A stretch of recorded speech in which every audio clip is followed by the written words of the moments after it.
Computer.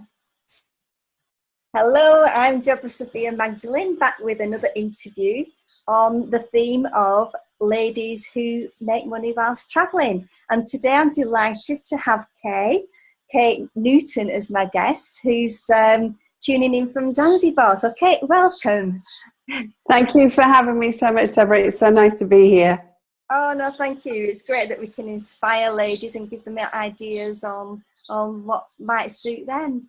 So can you start off by letting us know how old you are and also, how have you ended up in Zanzibar? So I'm 55 years of age, and the story goes to, nearly 3 years ago. My husband got a very strange phone call, one of those phone calls from a friend of a friend. Was he bored in our lifestyle in Mallorca, Spain, where we'd lived for 30 years? And would we be interested in working on a project, building a 5-star hotel on a pristine beach in Zanzibar? And so we foolishly said yes. And that's why we've ended up here. Wow, well, that's a big change. So what did you do with all your stuff in the UK? We weren't in the UK. I'd met my husband. My husband's from South Africa, and we both met in Mallorca, Spain, 25 years ago. We've been married 25 years, so a little bit longer than that.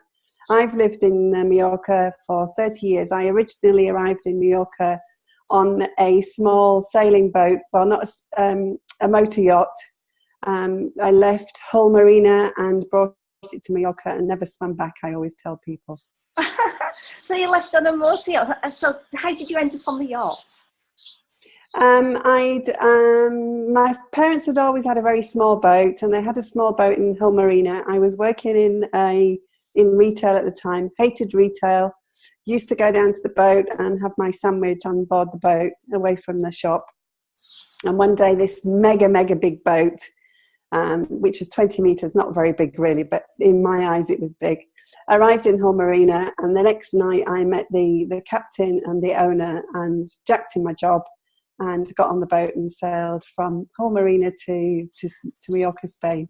Good for you. Do you know, me and Jules were in Turkey, and we saw this huge yacht in the next to our boat that we were on a boat trip, and we were saying, oh God, what would it be like to be on that?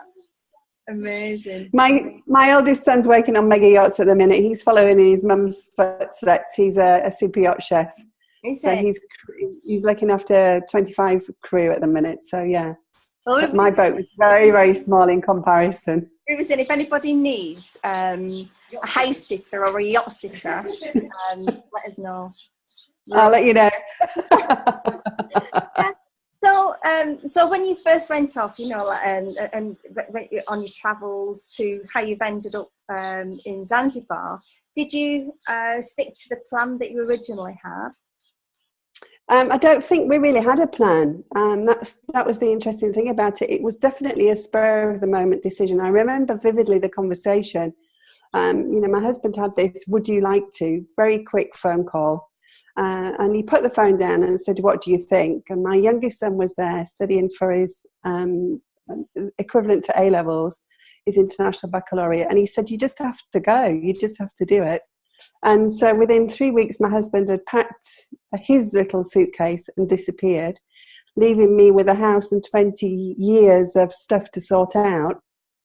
And by the end of September, I joined him, and that's the choice we made. It was a very quick, spur of the moment thing. Oh wow! And how did you find the process of sort of letting go of 20 years worth of things that you'd accumulated? There was a slight decision before at the beginning of the year that we were going to sell the house. So this was just sort of like the next spur on for doing that. It was because we had this focus and we'd made this decision, it was actually easy to let go. But I cheated also, I had help. I had a girlfriend who came along and spurred me forward and helped me stage the house and sage the house and everything so that we could put that on the market and sell that. So, yeah. Oh, well done. Yeah, I know it's a huge process to go through because I've been through it myself, and it can be a very emotional thing, letting go of all those things that you've accumulated over all those years. I think also for me, the year before my father had died, and I'd had to do that with his house. And that was one of the reasons why I didn't want my children to have to go through that emotional wrench. And so that's why we'd already sort of made the decision that I wanted to downsize. I didn't know about Zanzibar. I didn't even know where Zanzibar was at the time. But that was the decision that, we wanted to let go, so that my kids didn't have to go through what I'd gone through. So yeah, it can be a very emotional time. Yeah, good for you. Is it something that you'd recommend other people to do, letting go of all that thing? Yeah, and it's something that I talk about a lot on my website. I've written books about downsizing, and I talk often about ditching baggage, both in emotional, physical baggage and emotional baggage, because it just gives you a lot more freedom when you don't have it. Makes you feel a lot lighter as well. Gives you a lot more space for sort of so many other things, including, your relationships and everything. It's so important. And of course, when you actually let go of stuff and things, it creates a void that you can then consciously fill. Yeah, and I think that's a really good way of describing it, consciously fill, because it's so easy then to fill it with other things, isn't it? Well, if you don't fill it, you'll actually fill it subconsciously with all the stuff going on inside. You can end up with it all back again, and then you wonder where you've ended up, exactly where you started. So yeah, it's very important to do it consciously. Yeah. So now that you're in Zanzibar, how do you sustain your life out there? How do you create an income? So I'm very fortunate in that obviously my husband has a really good income with working on the construction site. But I've worked online for 10 years. So for me, as long as I've got a good Wi-Fi connection, I can just move my business. So my business is online, coaching midlife ladies, basically. Coaching midlife ladies, do you have like a niche in that area? So the niche is dealing with people's stress, really. So all sorts of things that we get at midlife, from empty nest syndrome to having boomerang kids back to ditching baggage that we've talked about. So it's the stresses that we have in our age group, and helping people understand actually that stress doesn't exist, and that you can live without it very, very easily. It's just a matter of changing a mindset. Great. Have you experienced the main challenge with your new lifestyle, and if so, how have you overcome it? I think the biggest challenge has been leaving our 2 kids behind. So we didn't have an empty nest. We just literally had no nest. So they got dumped. And 2 boys. So my boys now are 20 and 23. And I think for us, that was, it was a huge growing up period for all of us. We've all had to grow up. And, my youngest one, I think, in a way, has suffered more than the rest of us. He went off to boarding school and then university in the UK, and he's had to learn to stand on his own 2 feet much quicker than he probably would have had to do if we'd have been closer. And so dealing with that really has been our biggest challenge, our relationships and being strong for each other. I think it's been a positive move. Yeah. And what about highlights? What would you say is a highlight of this lifestyle for you? I think the realisation that there's more to life. So, we had a very good lifestyle in Spain. Now we're living in an extremely good lifestyle, but so different from the life in Spain. So I'm living in a 2-roomed house, tinned roof, 5 minutes from the beach. And life's just much more simpler. So enjoying the simplicity, I think, is the big thing. Yeah, and there's something to be said for that, because when you sort of living the simple life, there's actually nothing complicated about it. Like, it makes you appreciate that, doesn't it? That how little you actually need. And from everything from going down to the beach on a morning and seeing the fishermen come in and taking, the decision to maybe ask for some fish for the supper that evening, and just literally living a simple life. And as you say, it's something that we forget, I think. It's so easy to get involved in modern life and needing stuff that we actually don't need. Yeah. So what's Kate's top tips for anybody who's thinking of this lifestyle?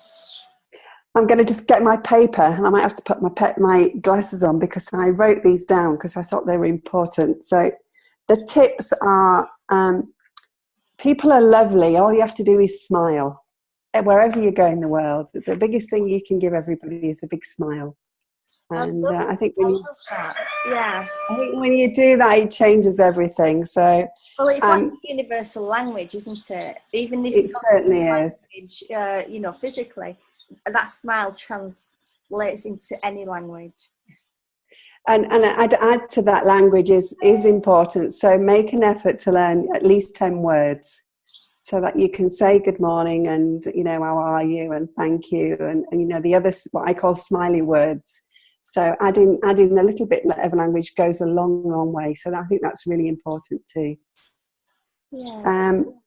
My other one was to be curious, to get to know your surroundings and the people there and some of the traditions. So we were just saying before we went live that you're in Turkey and I'm here in Zanzibar. They're both Muslim countries. At the minute, it's the big Muslim Eid festival. So get to know a little bit about where you are.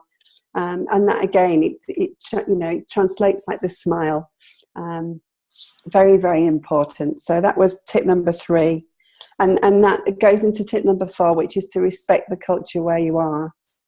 So if you do that, then you don't have any problems with upsetting anyone. You're still carrying on that smile in a way. And the last one was to just have fun. I think that's huge, So wherever you are, just have fun. I love that as well. Yeah. Because when we're having fun, of course, we're raising our vibration, and then, it's affecting the world around us, and everybody feels the impact of that as well. I think what I really like about being here in Zanzibar is that everybody says hello to you. Mm-hmm. It's part of the culture. So the first word you need to learn is jambo, which means hello. And everybody says it. Every time you go past somebody, you say jambo, they say jambo back. And it just makes for a happy day, And I love that. Beautiful. How long do you see yourself staying in Zanzibar? We've probably got another year, and then hopefully the projects will be finished, and then we'll be moving on. Any ideas where you're going to be moving to?